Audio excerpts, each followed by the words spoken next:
नमस्कार, न्यूज के इकलौते फैमिली शो न्यूज की पाठशाला में आप सभी का बहुत स्वागत। मैं हूं सुशांत सिन्हा। ये वो पाठशाला जहां सबकी क्लास लगती है और खबर का हर चैप्टर इतने विस्तार से खोलता हूं कि आप उस खबर के मास्टर होकर निकलते हैं। आज पाठशाला में ऐसा क्या लेकर आया हूं जो कि आपको कहीं और नहीं मिलेगा और कौन कौन सी क्लास लगाने वाला हूं पहले वो बता देता हूं। प्रधानमंत्री नरेंद्र मोदी का जो अविश्वास प्रस्ताव पर भाषण था, हो सकता है आपने सुना होगा, लेकिन हम आपको उनके भाषण का वो अनसुना हिस्सा सुनाएंगे जो आपको कहीं और नहीं उसके बारे में बताएंगे। मोदी का भाषण खत्म होने के 41 मिनट पहले कैसे विपक्ष एक्सपोज हो गया यह भी दिखाऊंगा। मोदी ने जो इतिहास बताया इस भाषण में, कई उन्होंने हिस्ट्री का जिक्र किया, उस हिस्ट्री का, उस इतिहास का एक एक सबूत पाठशाला में आज आपको दिखाऊंगा।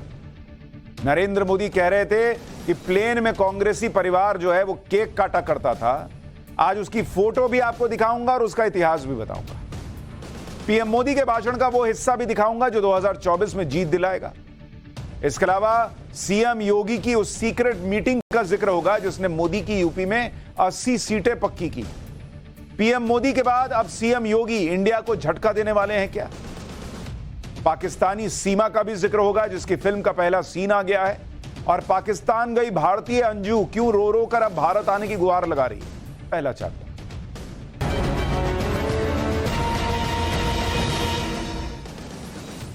केंद्र सरकार ने आज राज्यसभा में मुख्य चुनाव आयुक्त और चुनाव आयुक्तों की नियुक्ति से जुड़ा बिल पेश किया। बिल के मुताबिक चुनाव आयुक्तों की नियुक्ति 3 सदस्यों का पैनल करेगा जिसमें प्रधानमंत्री होंगे, लोकसभा में विपक्ष के नेता होंगे और कैबिनेट का एक मंत्री शामिल होगा। विपक्ष ने बिल को सुप्रीम कोर्ट के आदेश को कमजोर करने की कोशिश बताया है। सुप्रीम कोर्ट ने इसी साल मार्च में एक आदेश में कहा था कि चुनाव आयुक्त की नियुक्ति प्रधानमंत्री, चीफ जस्टिस ऑफ इंडिया और विपक्ष के नेता की सलाह पर राष्ट्रपति करें। हरियाणा के नूह हिंसा को भड़काने के आरोपियों के साथ आज पुलिस की मुठभेड़ हुई जिसमें 2 आरोपियों मुनसैद और सैकुल को गिरफ्तार कर लिया गया। नल्हड़ महादेव मंदिर के पास मौजूद पहाड़ी पर दंगाइयों के छिपे होने की जानकारी मिलने के बाद पुलिस ने घेरेबंदी शुरू की, जिसके बाद ताबड़ू के पहाड़ी इलाके के पास पुलिस की 2 दंगाइयों से मुठभेड़ हुई। मुठभेड़ में एक आरोपी की गोली लगने से घायल होने की खबर है। वाराणसी में सरकारी अधिकारी से सवाल पूछना एक लड़की को भारी पड़ गया। सवाल पूछने पर नायब तहसीलदार प्राची केसरवानी का गुस्सा 7वें आसमान पर पहुंच गया और उन्होंने लड़की को थप्पड़ जड़ दिया। दरअसल हाईकोर्ट के आदेश पर नायब तहसीलदार पुलिस की टीम के साथ जमीन का कब्जा छुड़वाने पहुंची थी। इस दौरान एक लड़की ने हाईकोर्ट के आदेश की कॉपी मांग ली। इस बात पर नायब तहसीलदार भड़क गए। हिमाचल प्रदेश के सिरमौर में बादल फटने की वजह से तबाही मच गई। उसके बाद वहां ऐसा सैलाब आया जो अपने साथ सब कुछ बहा कर ले गया। सैलाब के रास्ते में एक गांव के कुछ घर भी पड़े जिन्हें मलबे ने अपनी चपेट में ले लिया। इस तूफान ने बादल फटने की वजह से सिरमौर से गुजरने वाली गिरी नदी में अचानक काफी पानी आ गया। अब पाठशाला में आज की पहली क्लास, जिसमें आपको सबसे पहले बताने जा रहा हूं कि अविश्वास प्रस्ताव पर आज प्रधानमंत्री ने जो बातें कही उनमें से कौन सा ऐसा हिस्सा है जो आपने सुना ही नहीं। प्रधानमंत्री ने कई हिस्ट्री के जिक्र किए, हिस्ट्री के किस्सों का जिक्र किया, उसके सबूत दिखाऊंगा और साथ ही आपको बताऊंगा कि कैसे विपक्ष प्रधानमंत्री का भाषण खत्म होने के पहले खुद को खुद एक्सपोज कर गया।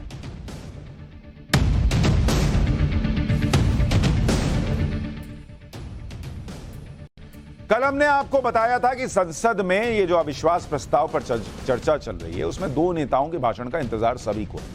एक तो राहुल गांधी और दूसरे प्रधानमंत्री नरेंद्र मोदी। राहुल गांधी ने तो कल अपने भाषण दे दिया और कैसे गोल्डन अपॉर्चुनिटी को मिट्टी में मिला दिया था, यह हमने आपको कल बताया था। बड़े मौके को उन्होंने गंवाया था और जल्दबाजी में भाषण देकर चले गए क्योंकि उनको राजस्थान चुनाव प्रचार के लिए जाना था। लेकिन प्रधानमंत्री नरेंद्र मोदी को आज कोई जल्दबाजी नहीं। उन्होंने एक लंबा भाषण दिया और उस भाषण में विपक्ष की जमकर धुलाई की। विपक्ष की पोल खोल दी। विपक्ष की पोल इस बात से भी खुल गई कि जो विपक्ष इतने दिनों से संसद पर हंगामा कर रहा था कि प्रधानमंत्री नरेंद्र मोदी आकर मणिपुर पर क्यों नहीं बोलते, मणिपुर पर क्यों नहीं बोलते, जिस विपक्ष ने इतने दिनों तक संसद में हंगामा करके कामकाज में रुकावट डाली मणिपुर के मुद्दे पर, जिस विपक्ष ने सरकार के अहम बिल पर चर्चा नहीं होने दी मणिपुर के मुद्दे पर और हंगामे के बीच बिल पास होते रहे, उस विपक्ष के पास इतना धैर्य भी नहीं था कि वो प्रधानमंत्री नरेंद्र मोदी का पूरा भाषण सुन पाता और यह तय कर पाता कि उसमें मणिपुर आ रहा है या नहीं आ रहा है। इतने दिनों से विपक्ष मणिपुर मणिपुर कर रहा था, ऐसा लग रहा था कितना उनका दिल जो है कलेजा फटा जा रहा है मणिपुर के लिए। लेकिन जब मणिपुर पर पीएम के बोलने का टाइम आया तो विपक्ष लोकसभा से वॉकआउट कर गया। हमने आपको पहले ही बताया था कि विपक्ष का फोकस मणिपुर है ही नहीं। विपक्ष का फोकस मणिपुर के नाम पर सिर्फ पीएम मोदी को टारगेट करने का है।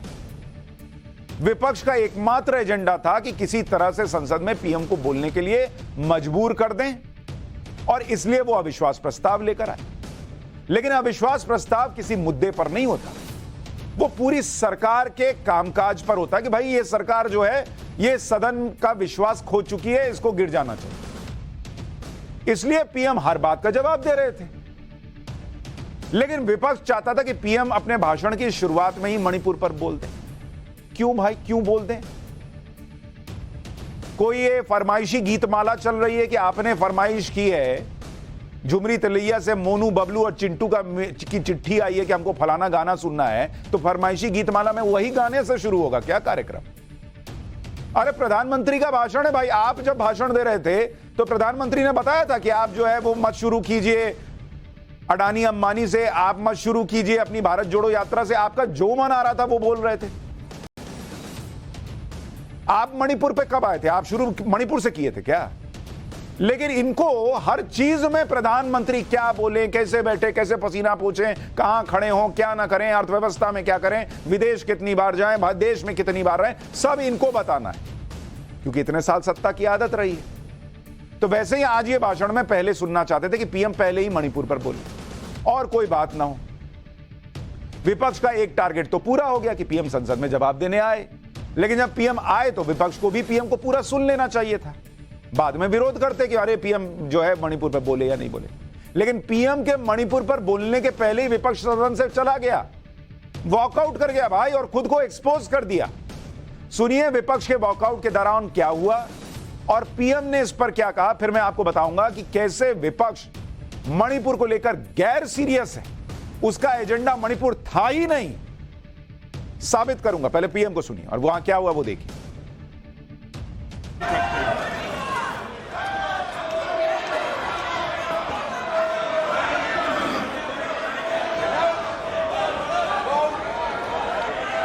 आदरणीय अध्यक्ष जी,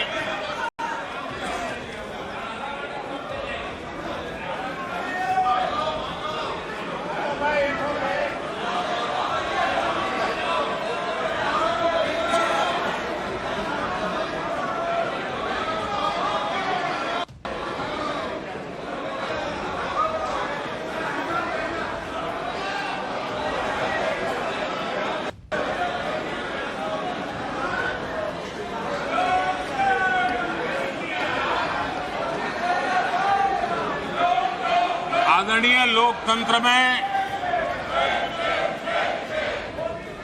जिनका भरोसा नहीं होता है वो सुनाने के लिए तो तैयार होते हैं, लेकिन सुनने का धैर्य नहीं होता है।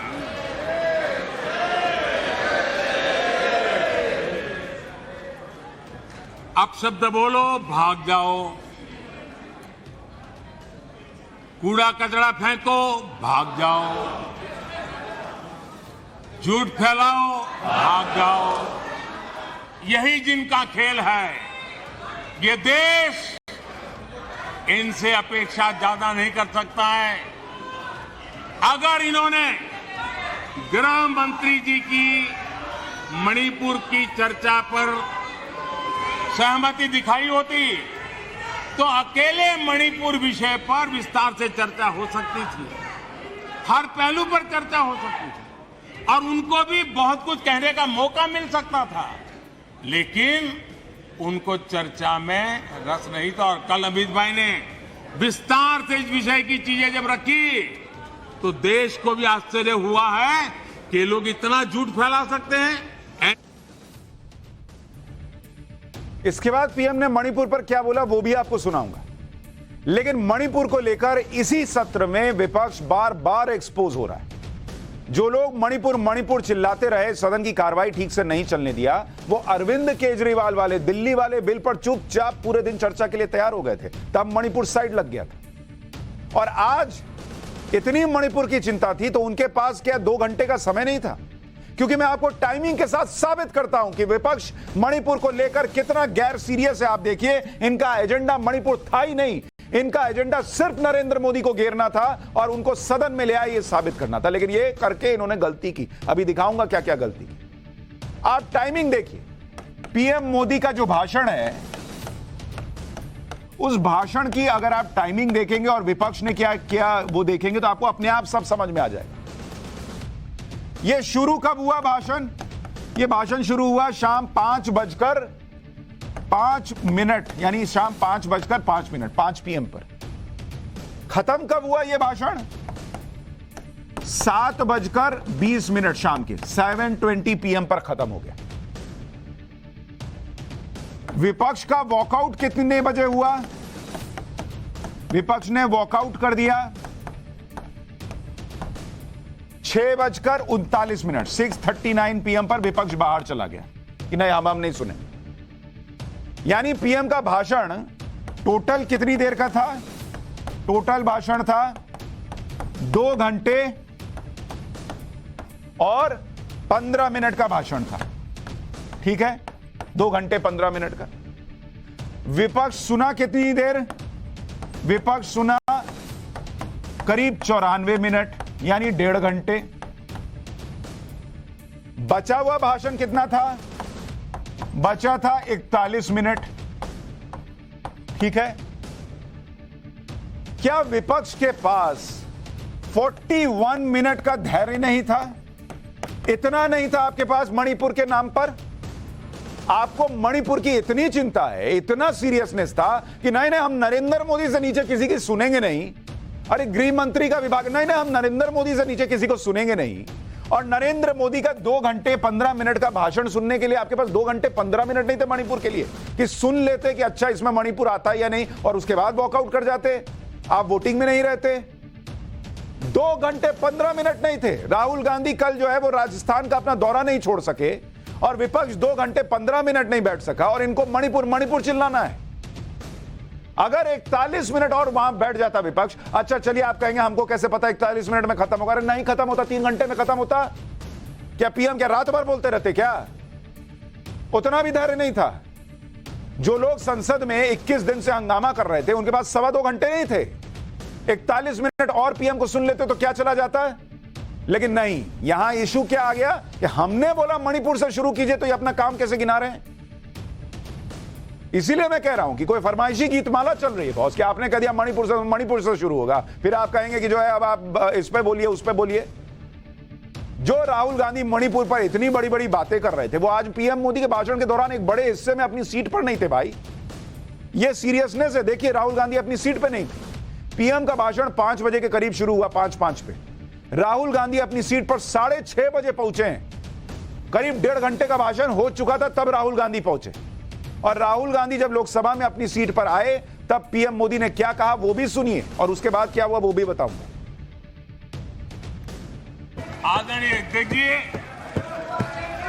कुछ बातें बहुत ही समय पर मुझे कहने का अवसर मिलता है।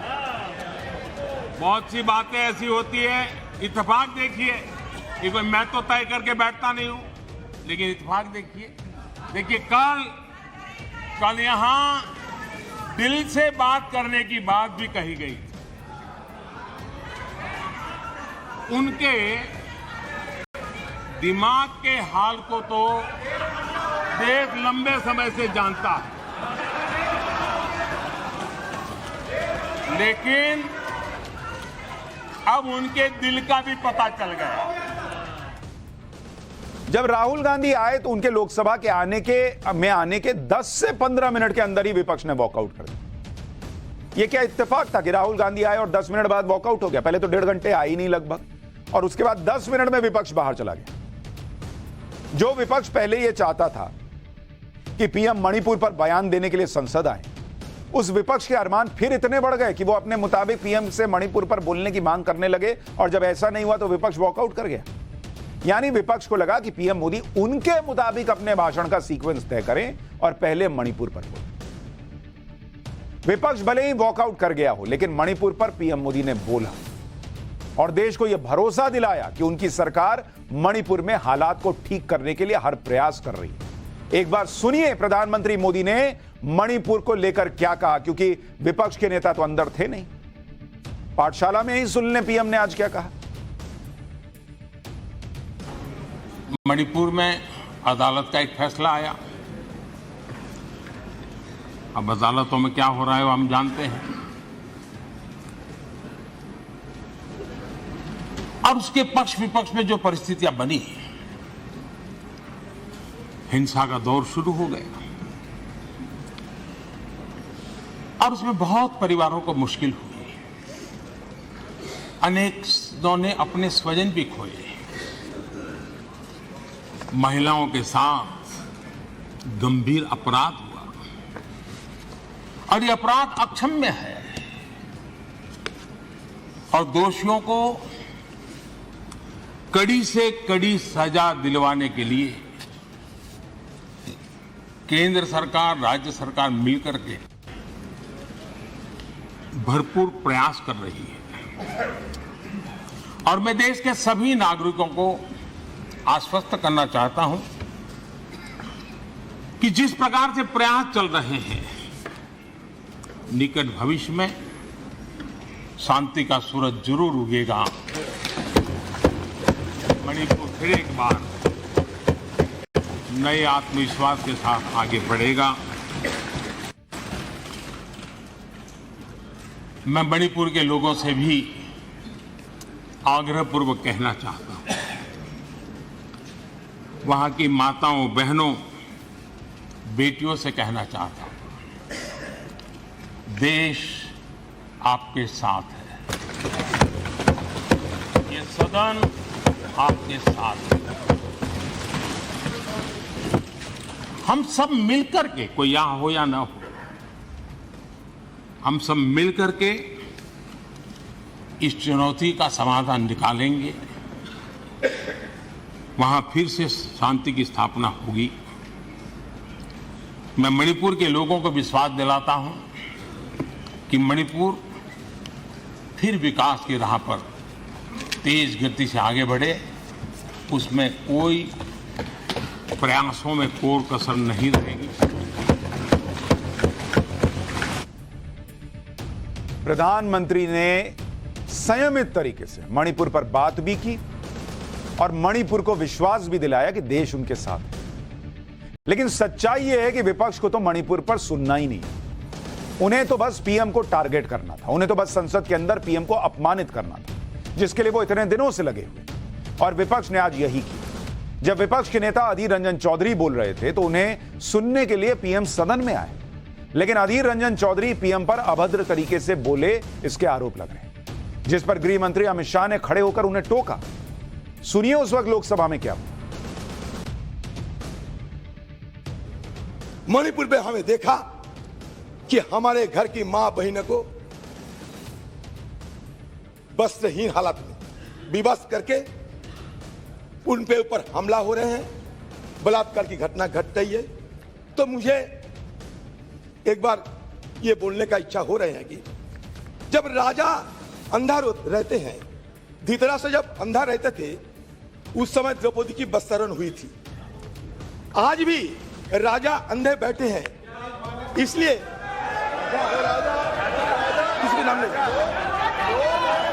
किसी को नाम नहीं लिया मैं, किसी को नाम नहीं लिया मैं। तो इसलिए जहां राजा अंधा बैठे रहते, जहां राजा अंधा बैठे रहते, वहां द्रौपदी की वस्त्रहरण, चाहे वो हस्तिनापुर में हो, चाहे वो मणिपुर में हो, होते ही रहते। मणिपुर और हस्तिनापुर में कोई फर्क नहीं रहता। आपने एक अपील की थी कि आइदर और साइड से बहस को शांति से सुना जाए। हम बड़े धैर्यपूर्वक सुनते गए। उन्होंने कहा कि हमने ब्रिटिश की कार्यपद्धति हमारी संसद ने अडॉप्ट की है, पूरे देश का अपमान किया, हम चुपचाप बैठे रहे। हमारी संविधान सभा ने ये पूरी प्रक्रिया तय की है, स्वीकार करी है। आगे माननीय अध्यक्ष जी, इसके बाद भी अनर्गल बोलते रहे। अब मैं अभी ये जो प्रयास कर रहे हैं, उनकी पार्टी ने उनको समय नहीं दिया। मेरे बोलने के साथ बात किया जाएगा। आपने समय दिया, उसमें कुछ स्कोर करना चाहते हैं, कुछ मान्यता मगर माननीय अध्यक्ष जी, इस सदन की एक गरिमा है। देश के प्रधानमंत्री जी के बारे में जिस प्रकार का ये उल्लेख कर रहे हैं, मुझे लगता है ये विपक्ष के नेता के लिए शोभा नहीं देता। आपने उनको या तो कंट्रोल करना चाहिए या तो ट्रेजरी बैंक के एमपी भी ये नहीं सुन पाएंगे। अमित शाह जी, आप थोड़ा बैठे। प्रधानमंत्री जी के गुस्सा नहीं आता आपको, क्यों आते हैं इतना? अधीर रंजन चौधरी की जिस तरह की भाषा थी, उसी को लेकर पीएम की स्पीच के बाद उनके खिलाफ विशेषाधिकार हनन का प्रस्ताव आया और उनका मामला प्रिविलेज कमेटी के पास भेज दिया गया। प्रिविलेज कमेटी का फैसला आने तक अधीर रंजन चौधरी को लोकसभा से निलंबित कर दिया गया। पीएम मोदी को अगर विपक्ष पूरा सुनता तो वो इतिहास भी जानता, जिस इतिहास को छुपा कर रखा गया। आज मणिपुर की इतनी चिंता करने वाले विपक्ष को यह पता चलता कि इतिहास में मणिपुर ही नहीं, पूरे उत्तर पूर्व में क्या क्या अपने ही लोगों पर बम तक गिरवाए गए। आपको मिजोरम की वो घटना बताता हूं जिसका जिक्र पीएम ने आज अपने भाषण में किया।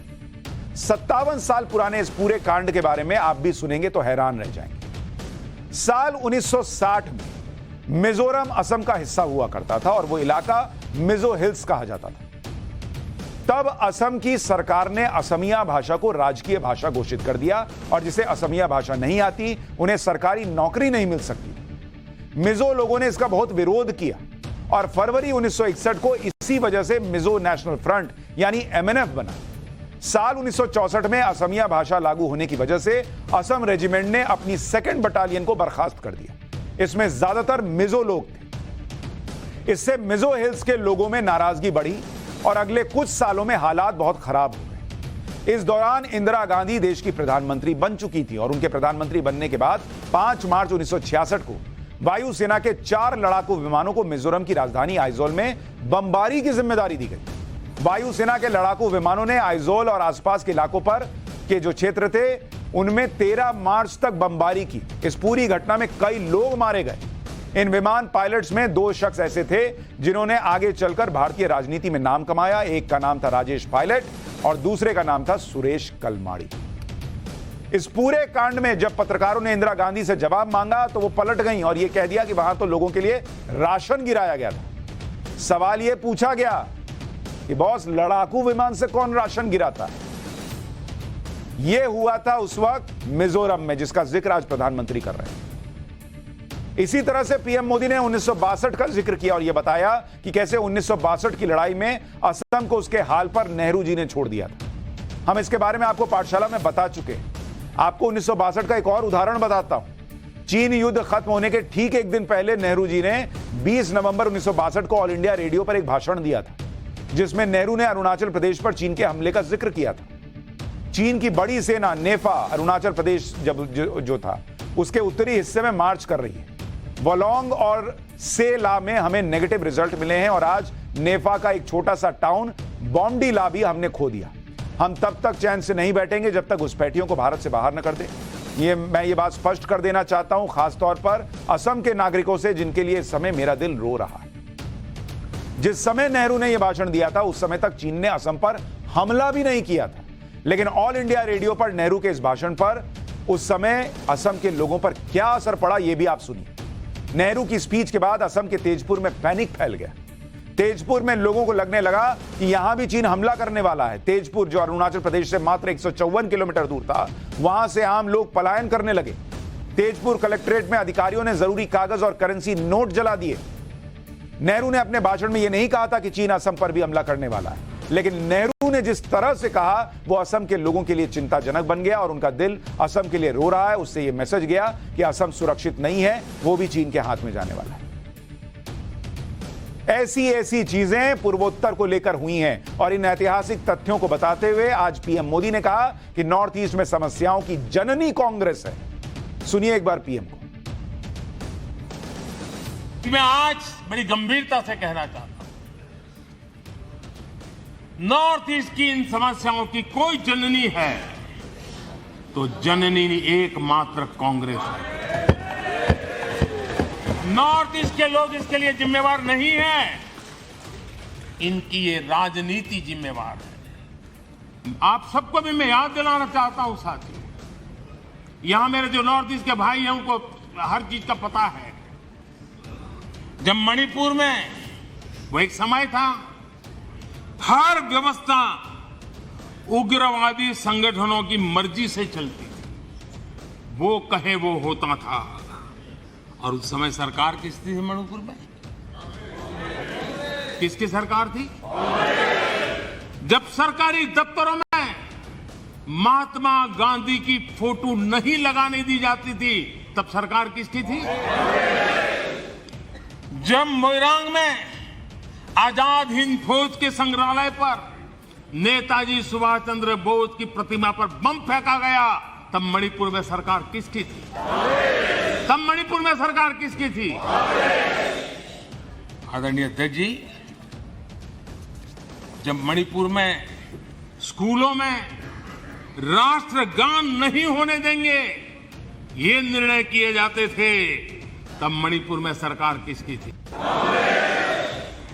जब एक अभियान चला था, अभियान चला करके लाइब्रेरी में रखी गई किताबों को जलाने का, ये देश का अमूल्य ज्ञान की विरासत को जलाते समय सरकार किसकी थी? जब मणिपुर में मंदिर की घंटी शाम को 4 बजे बंद हो जाती थी, ताले लग जाते थे, पूजा अर्चन करना बड़ा मुश्किल हो जाता था, सेना का पहरा लगाना पड़ता था, तब मणिपुर में सरकार किसकी थी? आदरणीय अध्यक्ष जी, जब इम्फाल के इस्कॉन मंदिर पे बम फेंककर श्रद्धालुओं की जान ले ली गई थी, तब मणिपुर में सरकार किसकी थी? जब अफसर, हाल देखिए, आईएएस आईपीएस अफसर, उनको अगर वहां पर काम करना है तो उनके तनख्वाह का एक हिस्सा उनको इन उग्रवादी लोगों को देना पड़ता था, तब जाकर के वो रह पाते थे, तब सरकार किसकी थी? यानी प्रधानमंत्री ये बता रहे थे कि मणिपुर में आज जो हो रहा है वो तो चलिए कोर्ट के फैसले के बाद तनाव बढ़ा और हो रहा है, लेकिन इसके पीछे का जो पूरा इतिहास है, नागा, कुकी और उस पूरे इलाके में जो अविश्वास है लोगों के बीच, उसकी जननी कांग्रेस है। देश का इतिहास बताते हुए पीएम मोदी ने एक ऐसे द्वीप की बात भी की जो कभी भारत का हिस्सा हुआ करता था, और लेकिन 1974 में कांग्रेस की नासमझी की वजह से यह द्वीप भारत से अलग हो गया। कच्छ थीवू द्वीप हिंद महासागर में भारत और श्रीलंका के बीच में यह 285 एकड़ में बसा द्वीप है, जो तमिलनाडु के रामेश्वरम से करीब 30 किलोमीटर दूर है। 17वीं सदी में यह भारत के राजाओं के अधीन था। अंग्रेजों के आने के बाद इस द्वीप पर अंग्रेजों ने कब्जा किया। इस द्वीप को लेकर पहली बार विवाद 1921 में उठा। इस द्वीप पर अंग्रेजों ने सर्वे करवाया और सर्वे में इस द्वीप को श्रीलंका का हिस्सा बताया। यह विवाद 1947 तक चलता रहा।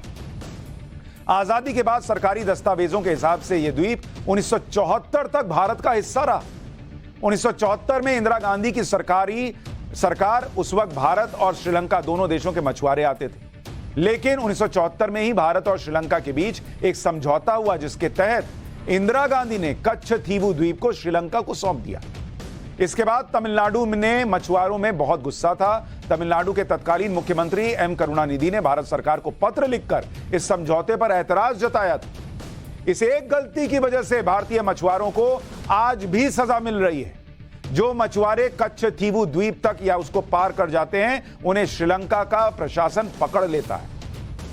जुलाई 2023 में ही तमिलनाडु के मुख्यमंत्री एमके स्टालिन ने बाकायदा पीएम मोदी को पत्र लिखा था कि वो जल्द से जल्द कच्छ थीवू द्वीप के मुद्दे को उठाएं और श्रीलंका की तरफ से पकड़े गए भारतीय मछुआरों को छुड़वाने के लिए श्रीलंका से बात करें।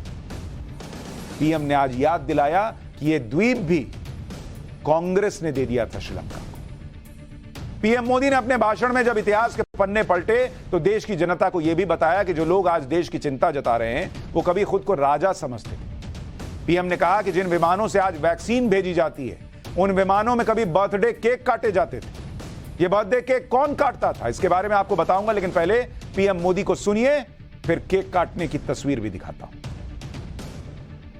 अभी इनके जन्मदिन पर हवाई जहाज में केक काटे जाते थे, आज उस हवाई जहाज में गरीब के लिए वैक्सीन जाता है। ये फर्क है। आदरणीय अध्यक्ष जी, एक जमाना था कभी ड्राई क्लीन के लिए कपड़े हवाई जहाज से आते थे। आज गरीब हवाई चप्पल वाला हवाई जहाज में उड़ रहा है। आदरणीय अध्यक्ष जी, कभी छुट्टी मनाने के लिए, मौज मस्ती करने के लिए नौसेना के युद्धपोत मंगवा लेते थे। नौसेना की युद्धपोत मंगवा लेते थे मौज मस्ती के लिए। आज उसी नौसेना के जहाज दूर देशों में फंसे भारतीयों को अपने घर लाने के लिए, गरीबों को अपने घर लाने के लिए उपयोग में आते हैं। यानी देश की संपत्ति का कैसे इस्तेमाल एक परिवार के लिए हो रहा था, पीएम मोदी आज देश को याद दिला रहे थे। पीएम मोदी जिस केक काटने वाले किस्से की बात कर रहे थे, अब उससे जुड़ी तस्वीर आपको दिखाता हूं। यह तस्वीर 1977 की है। इसमें एक हवाई जहाज में गांधी परिवार दिखाई दे रहा है। इसमें इंदिरा गांधी दिख रही हैं, सोनिया गांधी दिख रही हैं, प्रियंका गांधी और राहुल गांधी भी दिखाई दे रहे हैं।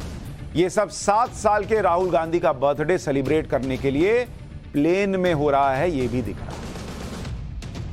कांग्रेस जिस तरह से मणिपुर का मुद्दा उठा रही है, वो राहुल गांधी को रीलॉन्च करने वाले प्रोजेक्ट का हिस्सा लगता है। पीएम मोदी ने आज राहुल गांधी को लेकर यही बात कही भी कि कांग्रेस बरसों से एक ही प्रोडक्ट को बार बार लॉन्च कर रही है, लेकिन वो प्रोडक्ट चल नहीं पा रहा। एक बार सुनिए पीएम। मैं कांग्रेस की मुसीबत समझता हूं। बरसों से एक ही फेल्ड प्रोडक्ट उसको बार बार लॉन्च करते हैं। हर बार लॉन्चिंग फेल हो जाती है और अब उसका नतीजा ये हुआ है, मतदाताओं के प्रति उनकी नफरत भी 7वें आसमान पर पहुंच गई है। उनका लॉन्चिंग फेल होता है, नफरत जनता पे करते हैं। लेकिन पीआर वाले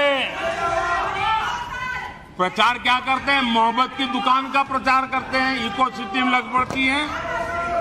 इसलिए देश की जनता भी कह रही है, ये है लूट की दुकान, ये है लूट की दुकान, झूठ का बाजार।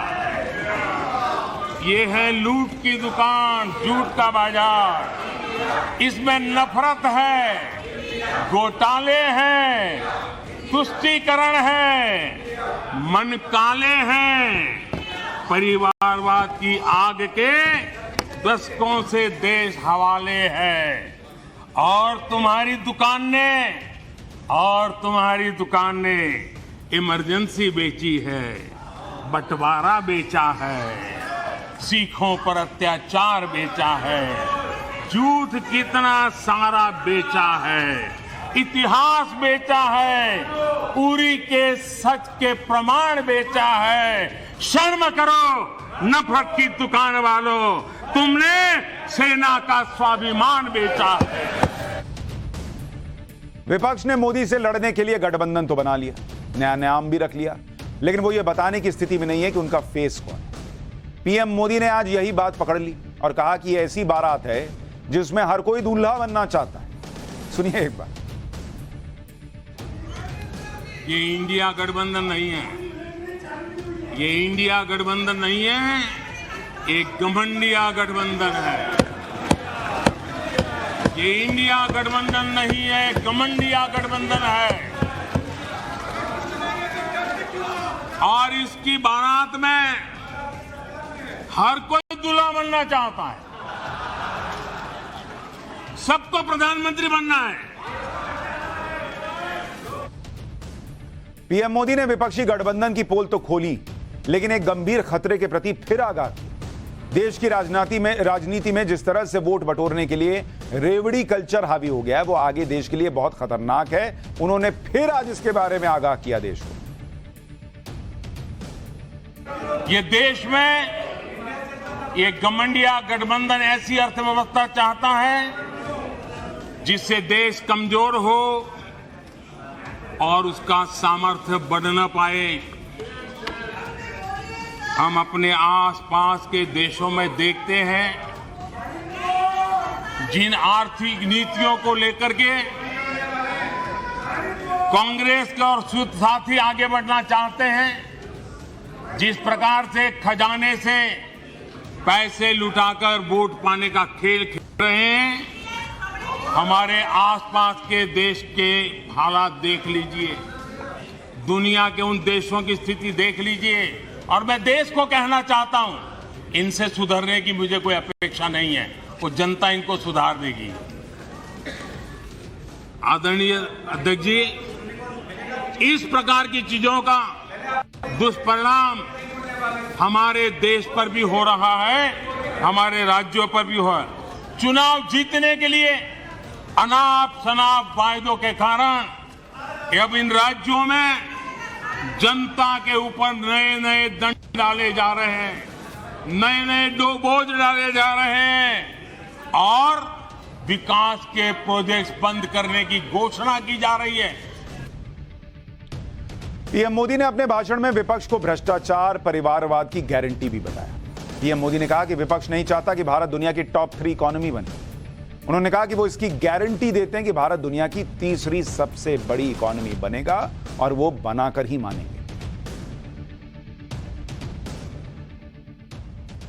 ये लोग, ये घमंडिया गठबंधन, ये लोग भारत के दिवालिया होने की गारंटी है, भारत के दिवालिया होने की गारंटी है। ये इकोनॉमी को डुबाने की, ये इकोनॉमी को डुबाने की, ये डबल डिजिट महंगाई की, ये डबल डिजिट महंगाई की, ये पॉलिसी पैरालिसिस की, ये पॉलिसी पैरालिसिस की, ये अस्थिरता की, ये अस्थिरता की, ये करप्शन की, ये करप्शन की, ये तुष्टीकरण की, ये तुष्टीकरण की, ये परिवारवाद की, ये परिवारवाद की, ये भारी बेरोजगारी की, ये भारी बेरोजगारी की, ये आतंक और हिंसा की, ये आतंक और हिंसा की, ये भारत को 2 शताब्दी पीछे पहुंचाने की गारंटी है। आदरणीय अध्यक्ष जी, ये कभी भारत को टॉप 3 अर्थव्यवस्था बनाने की गारंटी नहीं दे सकते।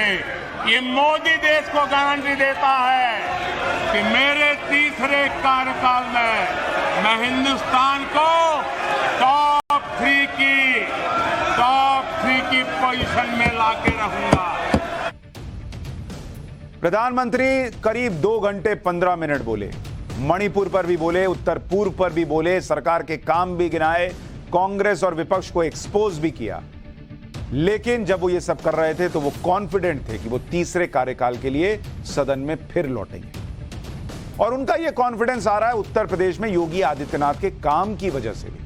पीएम का अपना काम तो है ही, लेकिन पाठशाला में अब आपको बताता हूं योगी आदित्यनाथ की उस सीक्रेट मीटिंग का चैप्टर जिसने पीएम मोदी की यूपी में 80 सीटें पक्की कर दी।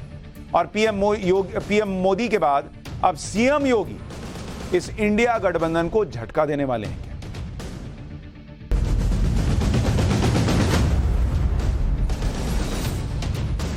उत्तर प्रदेश के मुख्यमंत्री योगी आदित्यनाथ बीजेपी के उन नेताओं में से हैं जो सीधी बात करते हैं, यानी सीधी बात, नो बकवास। सीएम योगी का ही नो नॉनसेंस एटीट्यूड लोगों को पसंद आता है। योगी आदित्यनाथ हिंदुत्व के साथ राजनीति की पिच पर जमकर बैटिंग भी कर रहे हैं। 2024 में प्रधानमंत्री मोदी के लिए योगी आदित्यनाथ सारथी की भूमिका निभा रहे हैं। आप देखिए कि पिछले कुछ दिनों में योगी आदित्यनाथ ने क्या क्या किया है, फिर उनकी सीक्रेट मीटिंग के बारे में बताऊंगा।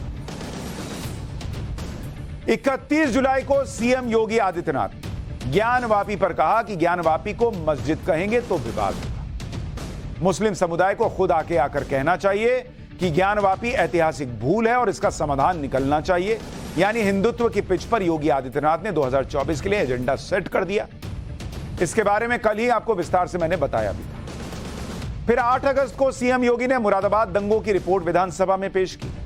1980 में हुए मुरादाबाद दंगों की जांच रिपोर्ट 1983 में सरकार को मिल चुकी थी, लेकिन 40 साल से किसी भी मुख्यमंत्री ने वो रिपोर्ट सदन में पेश ही नहीं की। 40 साल तक दंगों का दाग हिंदुओं पर और आरएसएस पर लगा रहा, जिसे सीएम योगी ने एक झटके में धूल से उसको साफ कर दिया, क्योंकि उस रिपोर्ट में साफ निकल कर आया कि दंगे में हिंदुओं का कोई हाथ नहीं। सीएम योगी जिस तरह से क्राइम कंट्रोल कर रहे हैं उसका मॉडल दूसरे राज्य अपना रहे हैं। 4 अगस्त को हरियाणा के नूह में हिंसा के आरोपियों की संपत्तियों पर बुलडोजर चला। यह सीएम योगी का स्टाइल है अपराधियों को सबक सिखाने का। देश के अलग अलग हिस्सों में कुछ होता है, लोग कहते हैं हमें योगी मॉडल चाहिए। मुखरता से हिंदुत्व की बात करने और सख्त प्रशासक होने के साथ सीएम योगी एक नेता भी। सीएम योगी राजनीति के पिच पर कमाल दिखा रहे हैं और यही वो काम है जो 2024 में प्रधानमंत्री मोदी की राह आसान करेगा। सीएम योगी अब जो कर रहे हैं उससे विपक्ष के इंडिया के गठबंधन की गांठें खुल जाएंगी। आप ये देखिए कि सीएम योगी किस तरह से 2024 के लोकसभा चुनाव में बीजेपी की राह आसान कर रहे हैं। भाई काम तो कर ही रहे हैं, साथ ही सीएम योगी की एक तस्वीर वायरल हुई और इस तस्वीर में राष्ट्रीय लोक दल यानी आरएलडी, जो पिछला विधानसभा चुनाव समाजवादी पार्टी के साथ मिलकर लड़ी, जयंत चौधरी जिसके नेता हैं, उनके विधायक सीएम योगी के साथ दिख रहे हैं। बुधवार को विधानसभा में आरएलडी के विधायकों ने सीएम योगी से मुलाकात की। यह पहली बार है जब आरएलडी के सभी विधायकों ने मुख्यमंत्री योगी से मुलाकात की है।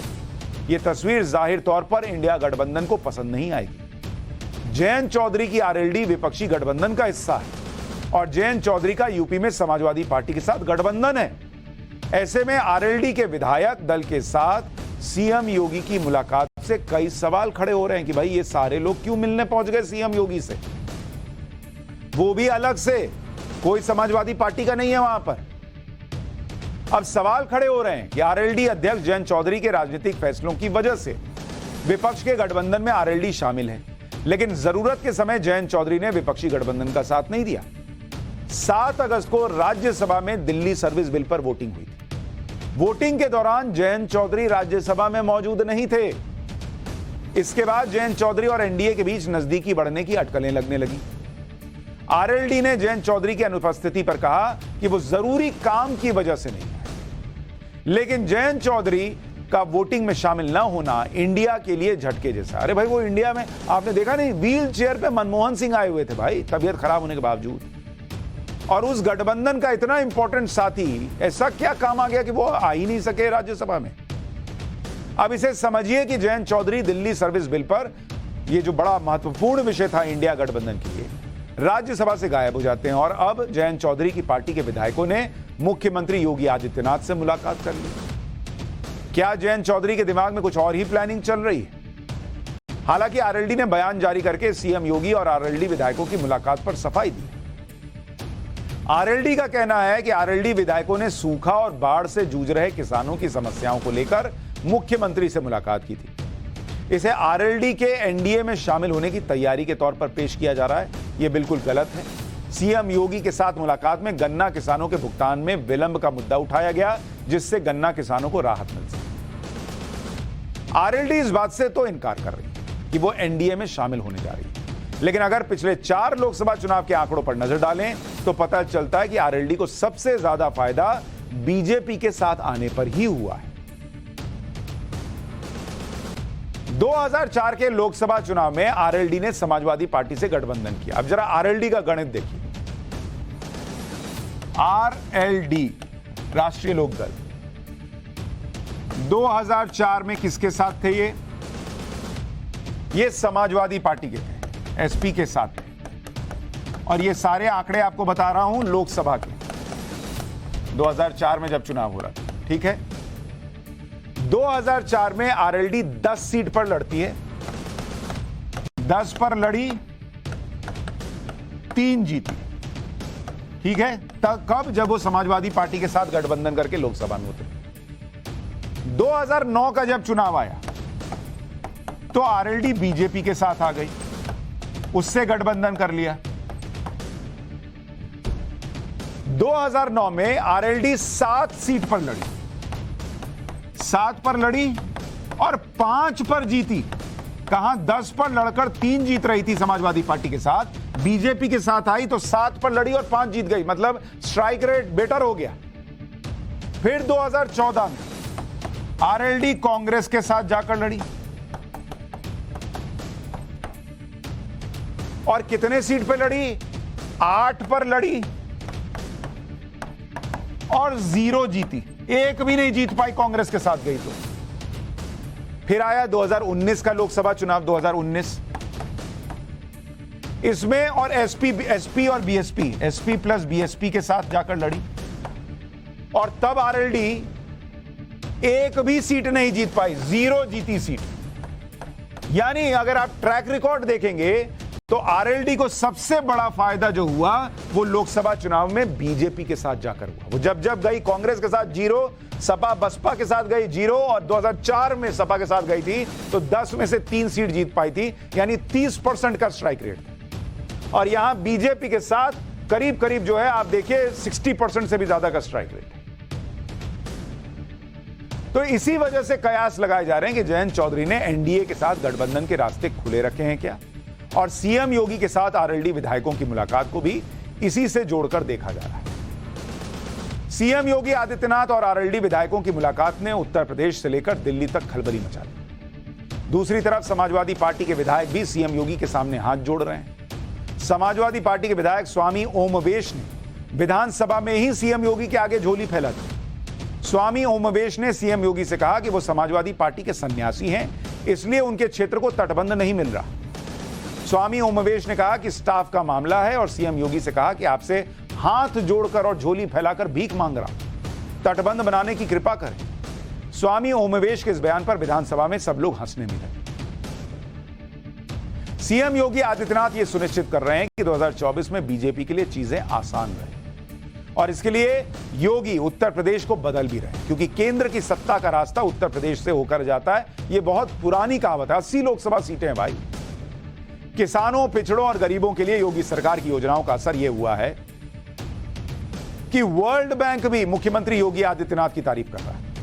वर्ल्ड बैंक के एग्जीक्यूटिव डायरेक्टर परमेश्वरन अय्यर के नेतृत्व में 20 सदस्यों की एक टीम बुधवार को सीएम योगी से मिलने आई और यूपी में हो रहे विकास की तारीफ की। वर्ल्ड बैंक के सदस्यों ने कहा कि पिछले 6 साल में यूपी में ओवरऑल विकास हुआ है, हर सेक्टर के लिए अलग से प्लान बनाया गया है। उत्तर प्रदेश बीमारू राज्य से देश की बड़ी इकोनॉमी बना। ये कौन कह रहा है? वर्ल्ड बैंक के लोग कह रहे हैं। 6 साल में 5.5 करोड़ लोग गरीबी रेखा से बाहर आए हैं। ये कौन कह रहा है? वर्ल्ड बैंक कह रहा है योगी सरकार के लिए यूपी में देश के विकास में उत्तर प्रदेश की अहम भूमिका है। यह वर्ल्ड बैंक बता रहा है योगी आदित्यनाथ के सामने बैठकर और तारीफ कर रहा है कि आपने पूरे उत्तर प्रदेश का पूरा विकास किया है। राजनीतिक विरोधियों को साधने के साथ सीएम योगी यूपी में इंफ्रास्ट्रक्चर डेवलपमेंट पर भी ध्यान दे रहे हैं। आज ही सीएम योगी ने लखनऊ से वाराणसी फ्लाइट का शुभारंभ कर दिया। सीएम योगी ने आज ही लखनऊ से वाराणसी तक डायरेक्ट फ्लाइट सेवा का शुभारंभ किया। इस फ्लाइट के शुरू होने के बाद लखनऊ से वाराणसी तक का सफर मात्र 55 मिनट में तय हो सकेगा। यह डायरेक्ट फ्लाइट फिलहाल हफ्ते में 3 दिन उड़ेगी, बाद में इसे बढ़ाया जा सकता है। इस मौके पर सीएम योगी ने कहा कि देश के विकास के साथ यूपी का भी विकास हो रहा है। सीएम बोले कि उत्तर प्रदेश में 12 नए एयरपोर्ट का निर्माण हो रहा है। अगले 3 महीनों में अयोध्या का एयरपोर्ट भी बनकर तैयार हो जाएगा। प्रधानमंत्री मोदी जी के नेतृत्व में वाराणसी ने, प्रदेश ने और देश ने एक नई प्रगति की है। प्रगति की एक नई उड़ान को आगे बढ़ाया है और यह अवसर है जब इस सदी में हम लोग भारत की इस उड़ान को वायु सेवा की तर्ज पर तेजी के साथ आगे बढ़ाने में मदद कर सकते हैं। यानी योगी आदित्यनाथ उत्तर प्रदेश को तो बदल ही रहे हैं। उत्तर प्रदेश में इंडिया गठबंधन का जो समीकरण है उसको भी क्या सीक्रेटली बदल रहे हैं और इससे बीजेपी की उत्तर प्रदेश में सीटें और बढ़ेंगी? यह सवाल अब हर जगह चर्चा का विषय बना हुआ। पाठशाला में अब पाकिस्तान से भारत आई सीमा हैदर का चैप्टर। पाकिस्तानी सीमा की फिल्म का पहला सीन आ गया। पाकिस्तान गई अंजू क्यों रो रो कर भारत आने के लिए कह रही है। अब देखिए जरा।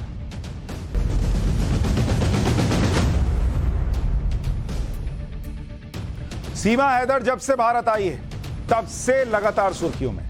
कुछ दिन पहले तक कहा जा रहा था कि सीमा की वजह से सचिन का परिवार पाई पाई के लिए मोहताज हो गया, लेकिन अब सीमा की वजह से सचिन के परिवार की लॉटरी लग चुकी है। सीमा को मैंने आपको बताया था कि सीधे बॉलीवुड जाने का टिकट कट गया है। सीमा की लव स्टोरी पर बन रही इस फिल्म का नाम है कराची टू नोएडा। फिल्म के लिए मेन एक्टर्स के लिए ऑडिशन भी पूरा हो गया। फिल्म में सीमा और सचिन का किरदार निभाने वाले कलाकार फाइनल हो चुके हैं। अब सीमा के पहले पति गुलाम हैदर के रोल के लिए एक्टर की तलाश चल रही है, जिसके लिए ऑडिशन चल रहा है। अगले हफ्ते फिल्म कराची टू नोएडा का थीम सॉन्ग भी लॉन्च हो सकता है। जल्दी ही इसकी शूटिंग भी शुरू हो जाएगी, क्योंकि उस फिल्म में खुद सीमा तो है नहीं, कोई एक्ट्रेस है जो सीमा का किरदार निभा रही, तो फिल्म जल्दी शूट हो जाएगी। फिल्म कराची टू नोएडा में सीमा का किरदार किसे मिला है इसके बारे में बताऊं, उससे पहले आपको फिल्म के लिए हुए ऑडिशन की एक झलक दिखाता हूं। मैंने तुमसे सच्चा प्यार किया है सचिन। ये मजहब की दीवार, सरहद के पार कोई हमें अलग नहीं कर सकता। बस मुझे एक ही बात का डर लगता है सचिन, कि कहीं कोई मेरे बच्चों को लेकर न जाए। खबरदार, फिर कभी ऐसा बोला था। ये सिर्फ तुम्हारे नहीं, मेरे भी बच्चे हैं, हम दोनों के। तुम बस गुलाम हैदर की गुलामी से निकलो, अब और इंतजार नहीं होता। इन्नल्लाह माअस साबिरीन। अब ये क्या कह दिया, क्या मतलब हुआ इसका? इसका मतलब होता है अल्लाह सब्र करने वालों के साथ। हमें तो बस हिंदी आती है। जय श्री राम। तुम भी ना, जय श्री राम। तो सीमा हैदर तो अब बड़े पर्दे पर नजर आएगी, मतलब उसका किरदार तो नजर आएगा ही, लेकिन जिस सचिन को लेकर सोशल मीडिया पर अलग अलग नाम दिए जा रहे थे, लप्पू सा सचिन, झिंगुर सा सचिन, अब उसको भी हीरो के तौर पर लोग बड़े पर्दे पर देखेंगे। सीमा पर बन रही फिल्म कराची टू नोएडा का पोस्टर भी लॉन्च हो चुका है। फिल्म के पोस्टर में तिरंगा और पाकिस्तान का झंडा दिखाया गया है। फिल्म के प्रोड्यूसर अमित जानी का कहना है कि फिल्म की शूटिंग जल्दी ही शुरू हो जाएगी और इसे अगले साल रिलीज भी कर दिया जाएगा। अमित जानी ने सीमा और सचिन की लव स्टोरी पर फिल्म बनाने की वजह भी बताई। सुनिए अमित जानी क्यों ये फिल्म बना रहे हैं। अमित जी, मैं सबसे पहले जानना चाहूंगा कि आपके मन में कब ख्याल आया कि इस सीमा हैदर के ऊपर फिल्म बननी चाहिए? सीमा हैदर के ऊपर फिल्म बनाने का ख्याल इसलिए आया क्योंकि पूरा देश जानना चाहता है कि सीमा और सचिन की लव स्टोरी ये लव स्टोरी है या इसके पीछे कोई पाकिस्तानी साजिश है। और देश जब किसी चीज को जानना चाहता हो तो मीडिया का दायित्व है कि उसको दिखाए। और हम भी इंटरटेनमेंट मीडिया हैं, जानी फायरफॉक्स मीडिया हमारा जो है प्रोडक्शन हाउस है, तो हम लोगों ने पब्लिक डिमांड पे ये तय किया। दूसरी वजह ये भी है कि जब हमने सीमा हैदर को, जो हमारी पहले से अपकमिंग मूवी है ए टेलर मर्डर स्टोरी, उसमें रो एजेंट का रोल दिया, तो कुछ लोगों ने हमें धमकी दी और कहा कि इस जोनर की फिल्म बनाओगे। समाजवादी पार्टी के नेता थे, मनमोहन सिंह, कई लोगों, तो क्या बहुत सारे लोगों ने धमकी दी। तो क्या धमकी थी उसने? यही कि अगर तुम इस जोनर की फिल्म बनाओगे, अगर इस तरह से तुम जो है सीमा को रखोगे, अगर तुम धार्मिक भावनाएं भड़काओगे फिल्म के जरिए, तो हम लोग जो है गोली मार देंगे। तो हमने कहा तुम एक मत मारना, दो मार लेना। एक गोली एक टेलर मर्डर स्टोरी के नाम पे, दूसरी हमने रजिस्टर्ड करा दी कल कराची टू नोएडा।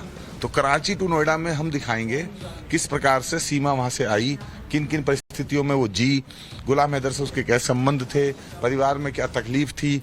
हमें शूटिंग से पहले अगर उसके गांव जाना पड़ा, कराची में जाना पड़ा, तो वहां भी हम जाएंगे।